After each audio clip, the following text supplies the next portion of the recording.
रामचंद्र भगवान की, सियावर रामचंद्र भगवान की, श्री हनुमत जी महाराज की, श्री हनुमत जी महाराज की, सरयू मैया की, सरयू मैया की, सत्य सनातन धर्म की, सत्य सनातन धर्म की। जय श्री राम, जय जय श्री राम।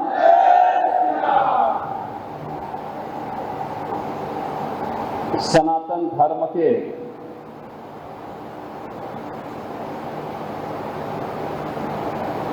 महत्वपूर्ण स्तंभ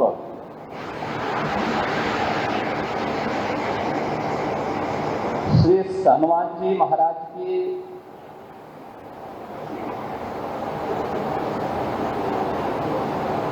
पावन तपस्थली श्री हनुमानगढ़ी के इस हनुमत कथा मंडपम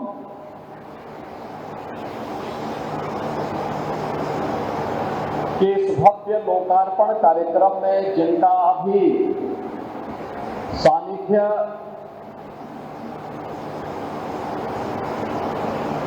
सभी को प्राप्त हुआ है, ऐसे श्री हनुमानगढ़ी के गद्दी नसीब पूज्य बाबा प्रेमदास जी महाराज, पूज्य संतजन महंत संतराम दास जी महाराज, श्री महंत मुरलीदास जी महाराज, श्री महंत रामचरण दास जी महाराज, सरपंच श्री राम कुमार दास जी महाराज, श्री महंत महेश दास जी महाराज, श्री महंत गौरी शंकर दास जी महाराज, श्री महंत संजय दास जी महाराज, बाबा राजू दास जी, आज के इस कार्यक्रम में उपस्थित श्री महंत अवधेश कुमार दास जी महाराज बड़ा भक्तमाल के, श्री महंत कमल नयन दास जी महाराज,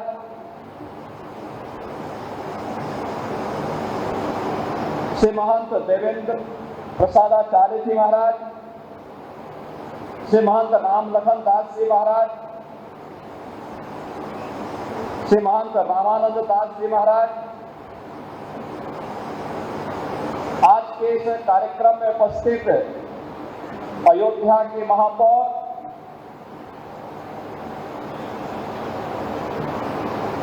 महंत गिरीशपति त्रिपाठी जी, हमारे लोकप्रिय विधायक श्री वेद प्रकाश गुप्ता जी, विधायक रामचंद्र यादव जी, विधायक डॉक्टर अमित सिंह चौहान जी, विधायक श्री चंद्रभान पासवान जी,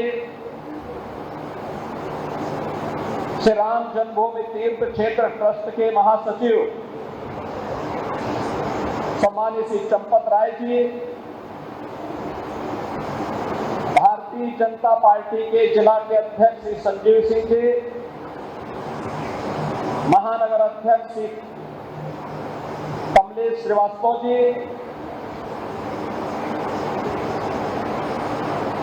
हनुमानगढ़ी और अयोध्या धाम से जुड़े हुए हमारे सभी पूज्य संतजन, भक्तजन, मैं सबसे पहले श्री हनुमान जी महाराज की पावन जो प्राचीन टीला था, त्रेता युग का टीला था, जिसमें हनुमान जी महाराज सदैव वास करके अयोध्या धाम की रक्षा के उत्तरदायित्व का निर्वहन करते थे। उस हनुमानगढ़ी की पूरी परंपरा को जिन पूज्य संत की कृपा से आज हमें यह स्वरूप देखने को मिला है, ऐसे पूज्य बाबा अभय रामदास जी महाराज के श्री चरणों में कोटि कोटि नमन करते हुए उन्हें विनम्र श्रद्धांजलि अर्पित करता हूं।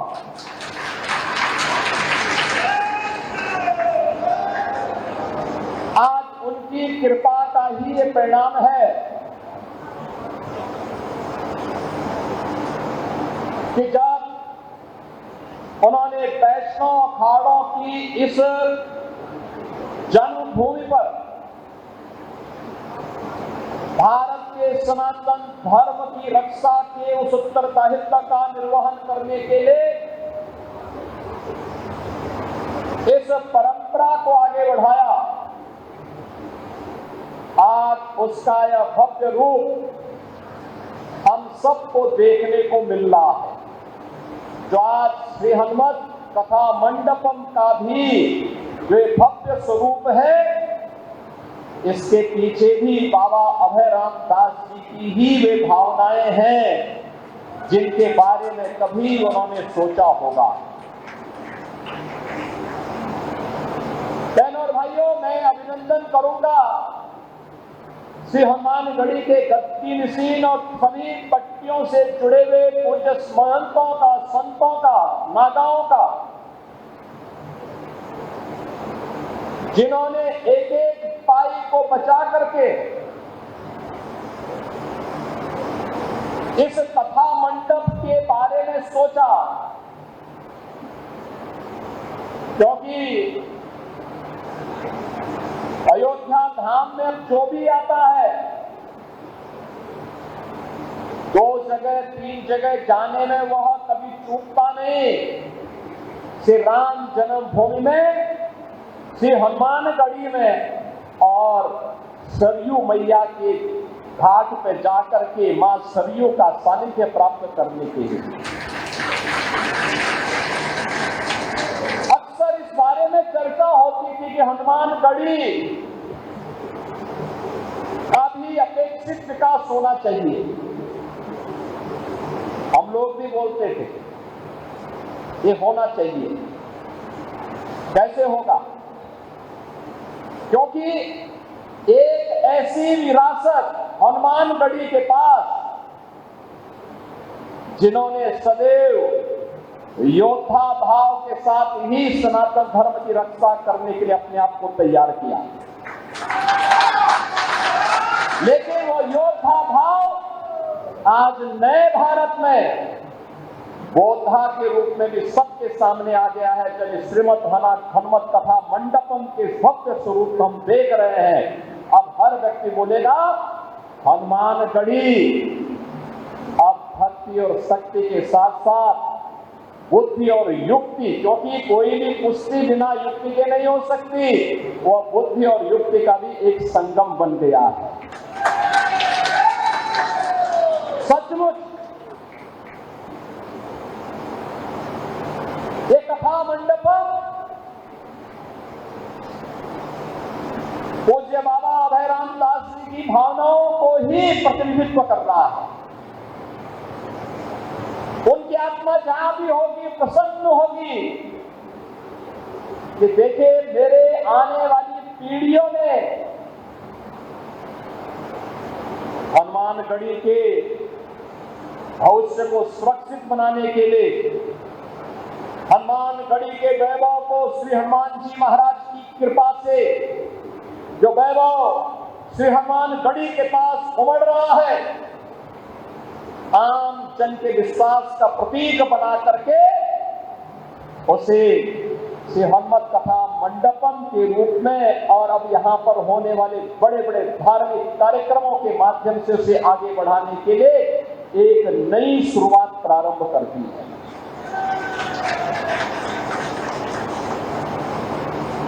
आज के इस अवसर पर मैं आप सबसे कहना चाहूंगा,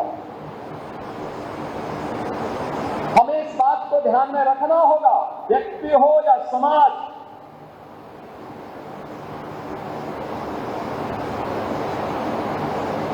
हमेशा इस बात को ध्यान में रहना होगा कि लीक से हट करके ही जो चलेगा वह कुछ नया कर पाएगा। लकीर का फकीर बनने से न व्यक्ति का कल्याण हो पाएगा, न अधिक समय तक हम अपने वजूद और अस्तित्व को ही बचा पाएंगे। हमें आज के अनुरूप अपने आप को तैयार होना होगा। और मैं इस बात के लिए अभिनंदन करूंगा गद्दी नसीम जी का कि सैकड़ों वर्षों के बाद गद्दी नसीम जी ने ये हिम्मत की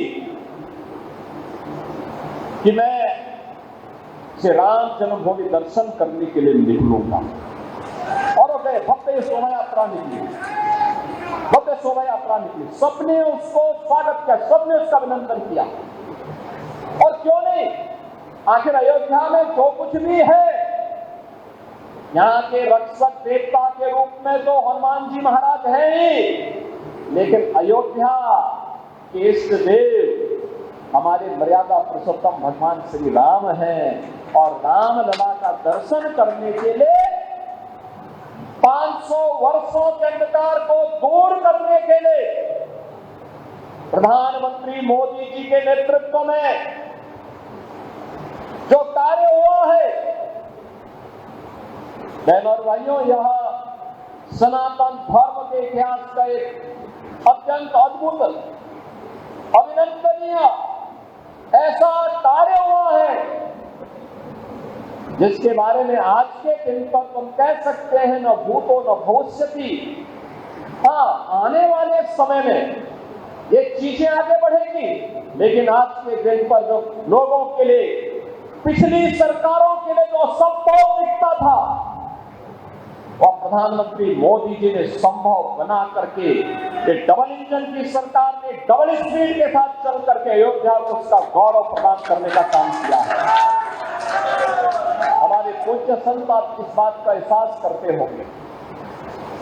याद करिए 2014 के पहले, 2017 के पहले अयोध्या के, हनुमानगढ़ी के या देश भर के संत जब इधर उधर कहीं जाते थे, यात्रा के दौरान कितनी कठिनाई होती थी, कितनी परेशानी होती थी। लोग आदर के भाव से नहीं देखते थे, लोगों के मन में सरदार सम्मान का भाव नहीं दिखता था। जो परिचित थे वे भले ही सम्मान दे दें, लेकिन कोई अपरिचित सम्मान नहीं देता था। आज मैं गारंटी के साथ कह सकता हूं, आज के दिन पर आप देश के अंदर कहीं जाएंगे, अयोध्या का नाम बोलेंगे, राम जन्मभूमि का नाम बोलेंगे, हनुमानगढ़ी का नाम बोलेंगे, सामने वाला व्यक्ति आपके सामने झुक करके आपको सम्मान देता हुआ दिखाई देगा। अयोध्या के नाम से लोगों के मन में एक नई, उसके चेहरे पर चमक देखने को मिलती है।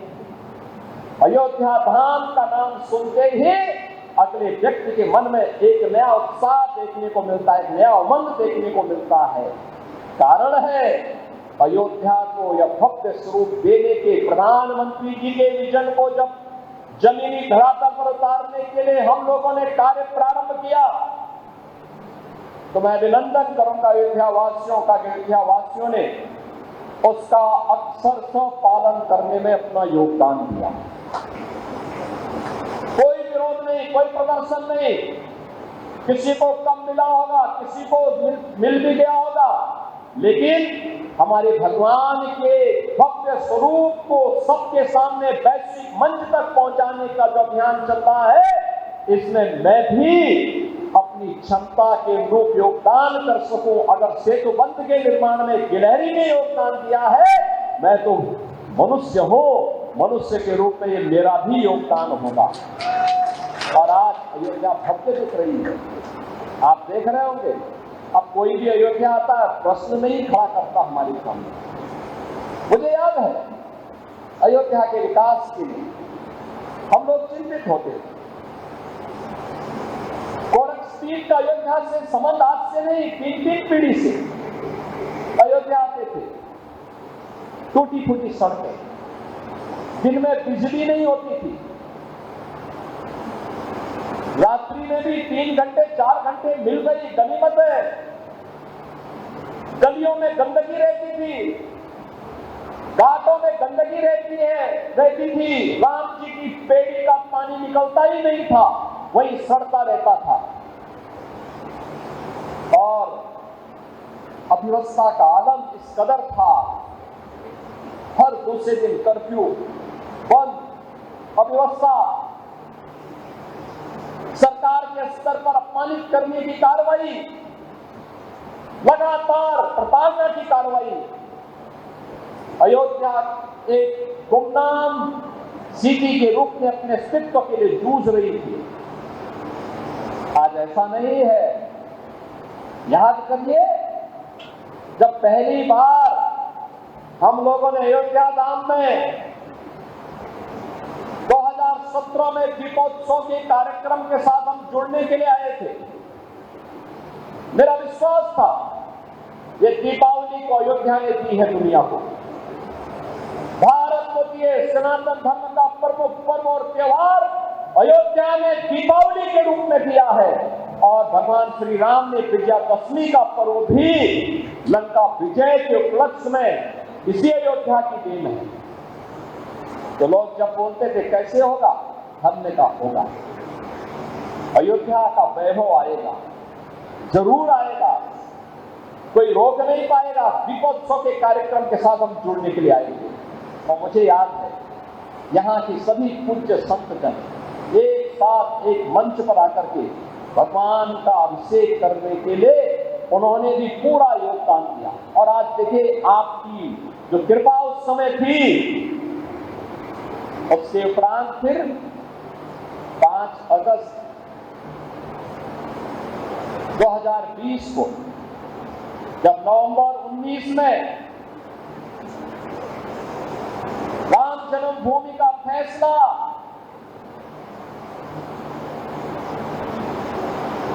हिंदुओं के पक्ष में व सनातन धर्म के पक्ष में राम जन्मभूमि तीर्थ क्षेत्र ट्रस्ट के नाम पर हुआ, तो उसके उपरांत अयोध्या के मंदिर के भूमि पूजन कार्यक्रम के लिए पहली बार देश का कोई प्रधानमंत्री अयोध्या आकर के राम जन्मभूमि का दर्शन करने के लिए जाता है।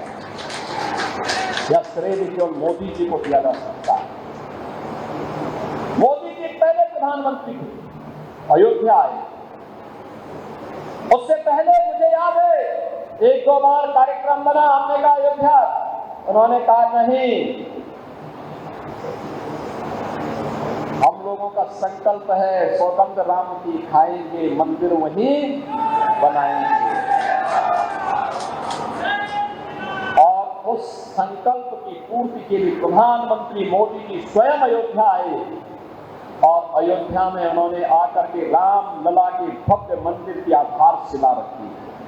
और गत वर्ष 22 जनवरी को स्वयं फिर अयोध्या धाम आए, राम लला के भव्य प्राण प्रतिष्ठा कार्यक्रम के माध्यम से उन्होंने दुनिया को अयोध्या की तरफ आने के लिए आकर्षित कर दिया।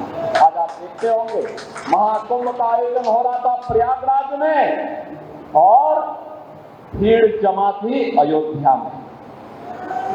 कौन ऐसा सनातन धर्मावली रहा होगा पूरी दुनिया में, जहां कहीं भी रहता है, जिसका रुख अयोध्या की तरफ न रहा?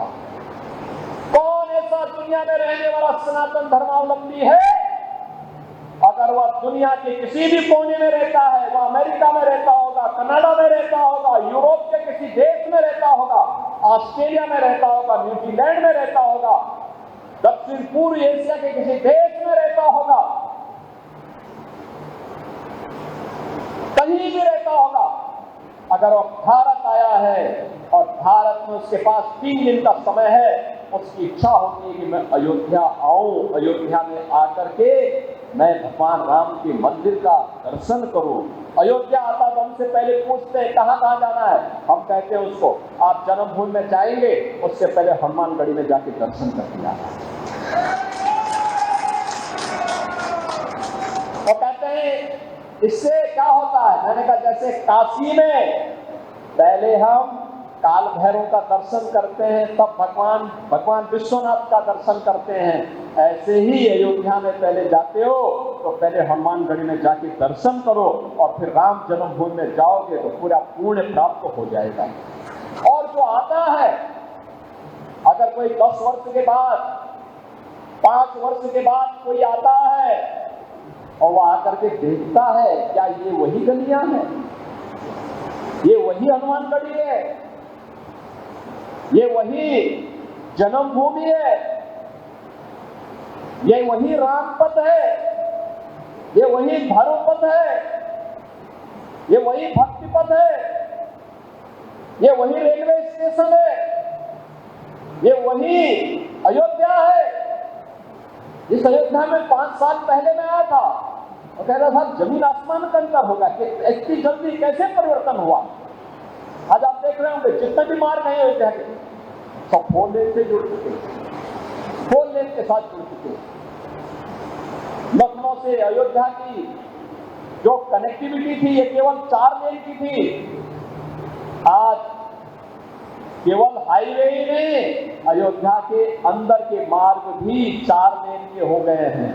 और लोग आते हैं लाखों की संख्या में। जब महाकुंभ के दौरान में प्रतिदिन रिपोर्ट लेता था अयोध्या धाम का, उस दौरान में यहाँ पे देखता भी था। कभी कभी तो मुझे ये देखते हुए कि प्रशासन वहां व्यवस्था में लगा हुआ था, नीचे नहीं उतरता था, ऊपर से देख करके फिर मैं निकल जाता था, जिससे किसी को परेशानी न हो। और फिर अगर कोई बात होती थी तो मैं प्रशासन को बताता था फलानी जगह पे ये व्यवस्था करवाई। लेकिन कितना अद्भुत परिवर्तन हुआ।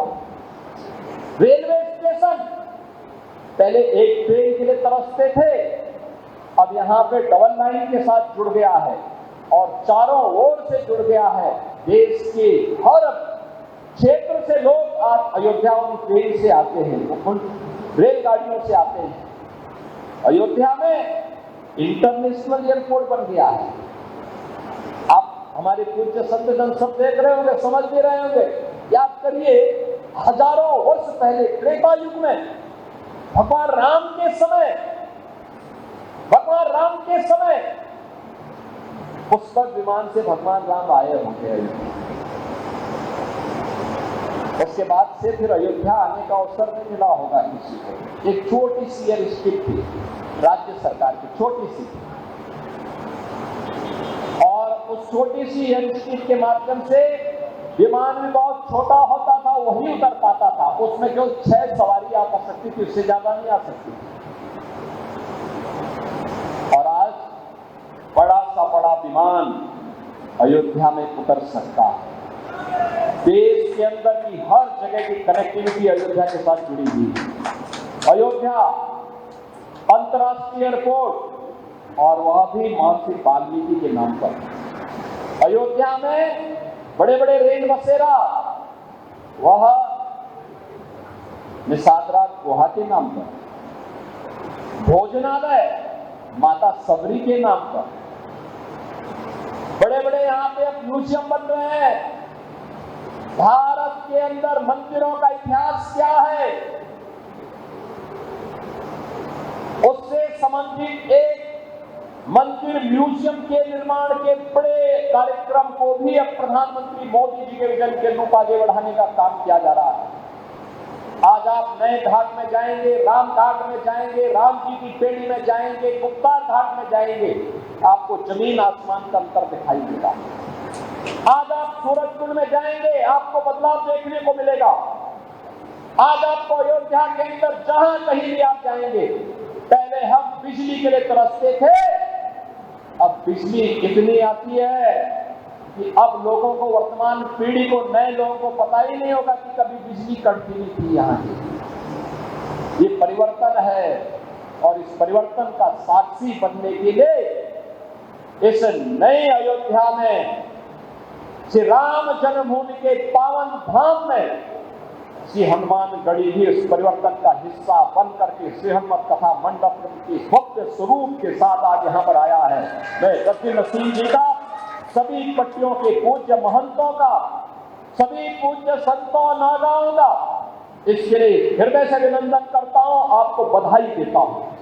बधाई इस बात के लिए देता हूं, अब कोई हनुमानगढ़ी पे उंगली नहीं उठा पाएगा, यहाँ के नागाओं पे उंगली नहीं उठा पाएगा, यहाँ के गद्दी नसीम पर कोई उंगली नहीं उठा पाएगा।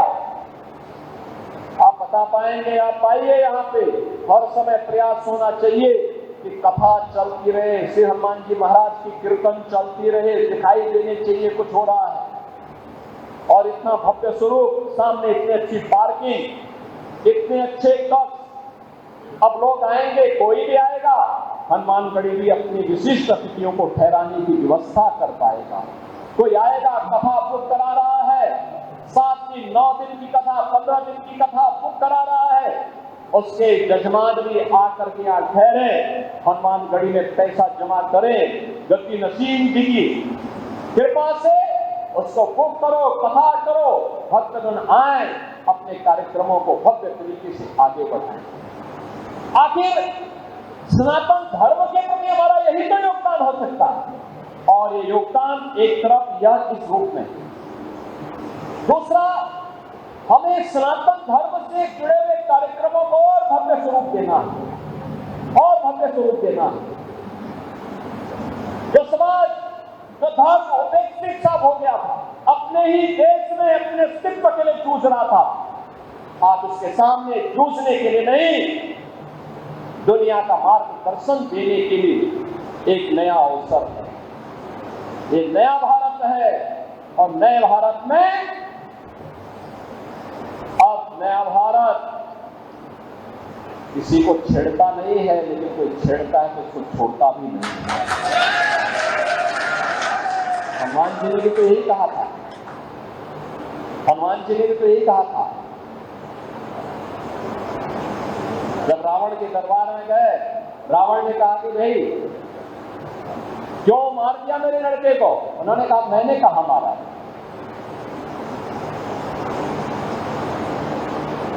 तो उसने मुझे मारा था, मैंने उसका प्रतिकार कर दिया, अब उसकी ताकत इसमें दमी नहीं था, मर गया तो मैं क्या करूं? पाकिस्तान पे हमला तो भारत की सेना ने नहीं किया था, उसने हमारे निर्दोष लोगों पर प्रहार किया था, धर्म पूछ करके गोली मारी थी, 3 वर्ष तक के बच्चे को गोली मारी थी। कानपुर के शुभम द्विवेदी को मात्र 2 महीने पहले शादी हुई थी उस युवक की, उसकी पत्नी के सामने गोली मार दी गई, 26 ऐसे लोगों को निर्मम हत्या कर दी गई, और उसके बाद 24 के बदले 124 लोग भारत की बहादुर जवानों के, भारत के तीनों सेनाओं के द्वारा संयुक्त रूप से की गई कार्रवाई में ऐसे 124 से भी आतंकवादी मारे जा रहे हैं।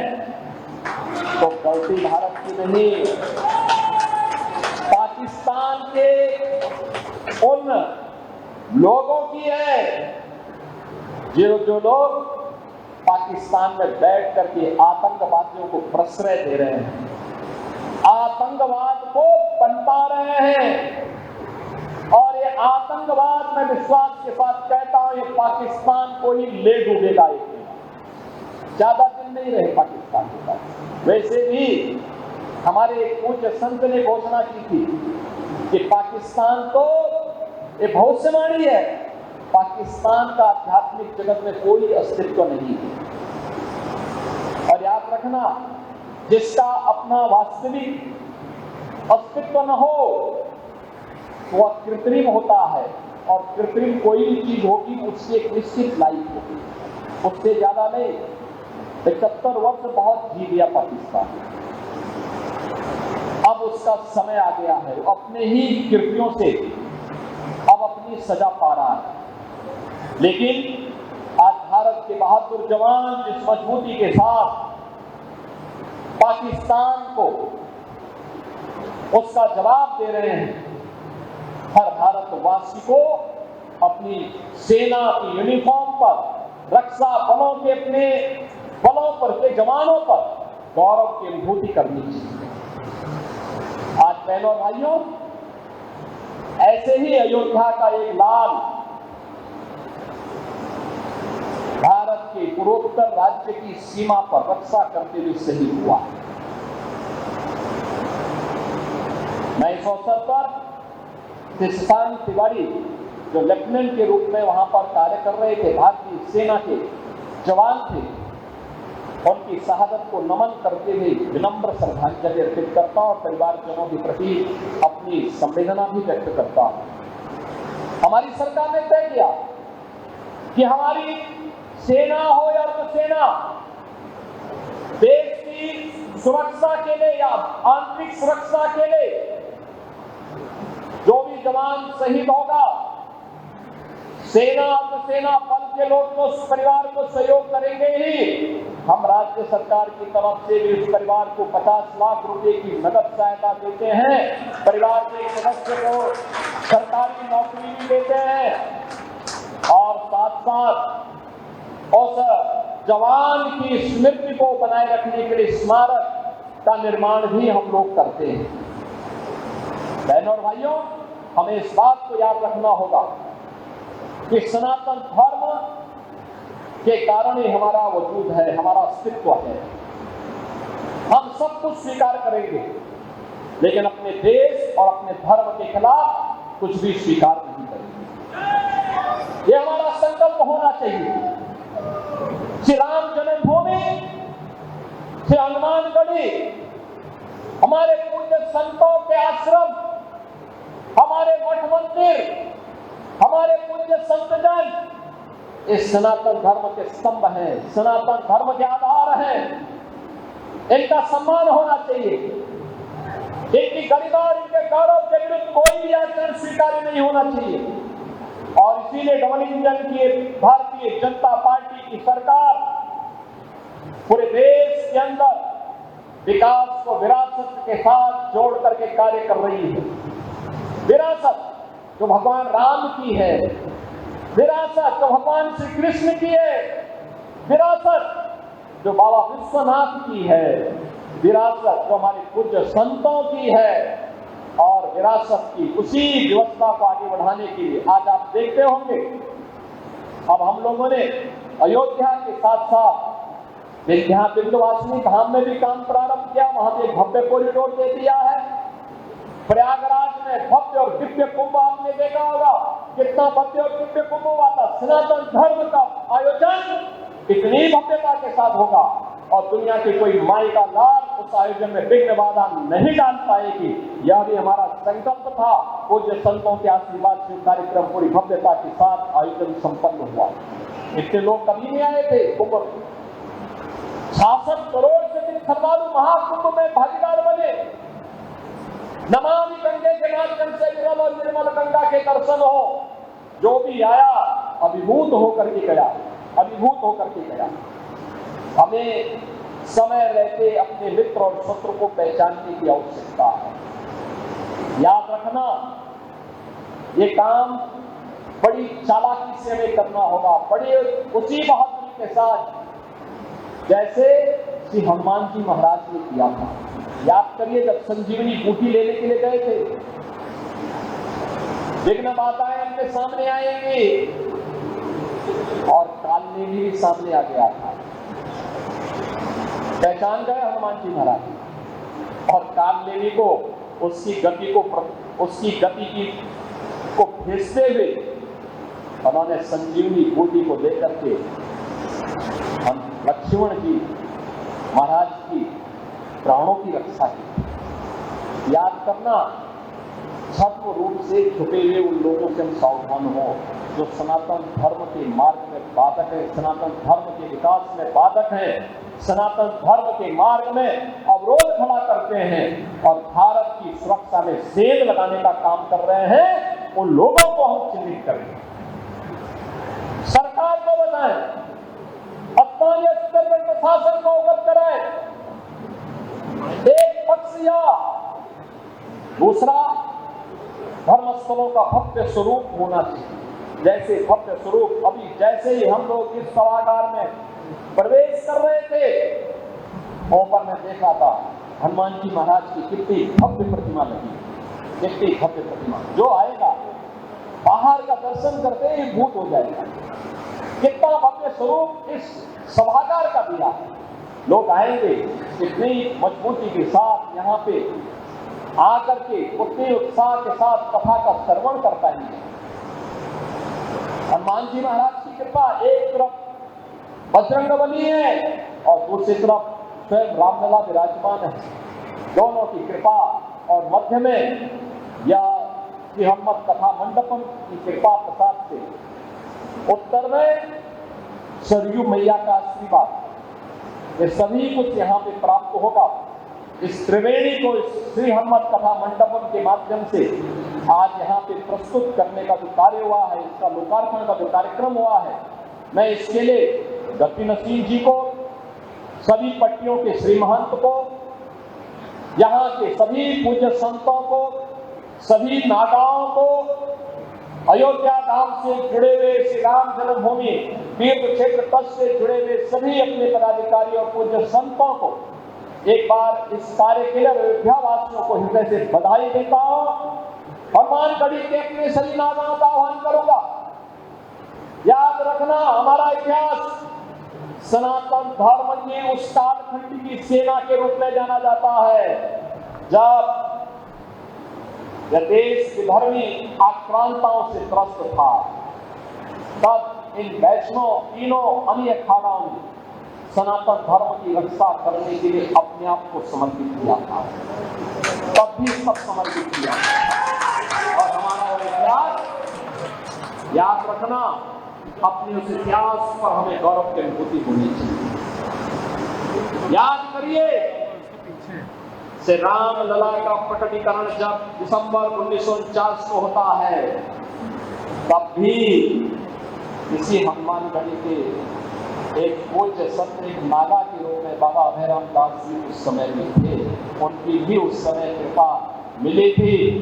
आज सोचिए, अगर हम भी ये छोड़ देते कि अभयराम दास जी महाराज जी अगर ऐसे कर देते, क्या होता?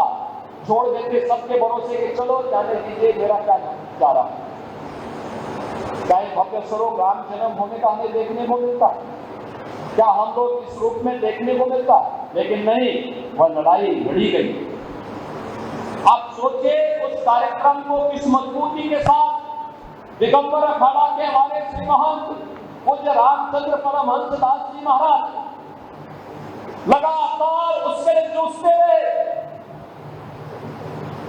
सत्य अशोक सिंगल जी विश्व हिंदू परिषद के हमारे राष्ट्रीय कार्यकारी अध्यक्ष के रूप में लगातार जिनका पूरा जीवन सनातन धर्म और राम जन्मभूमि के लिए समर्पित था, मेरे पूज्य गुरुदेव पूज्य महंत अवैधनाथ जी महाराज, आज इन सभी पूज्य संतों की, इन सभी हुतात्माओं की, इन सभी पवित्र आत्माएं जहां कहीं भी होंगी, अयोध्या के वैभव को देख करके निश्चित ही उनकी आत्मा में संतुष्टि का अनुभव हो रहा होगा कि चलिए, अयोध्या हमारे संघर्षों की, पूज्य संतों के संघर्षों की जो एक गाथा है, आज वह उस वैभव को प्राप्त कर रही है जिसका वह हकदार थी। और वह हकदार अयोध्या में आज हम सबको इस रूप में देखने को मिलता है।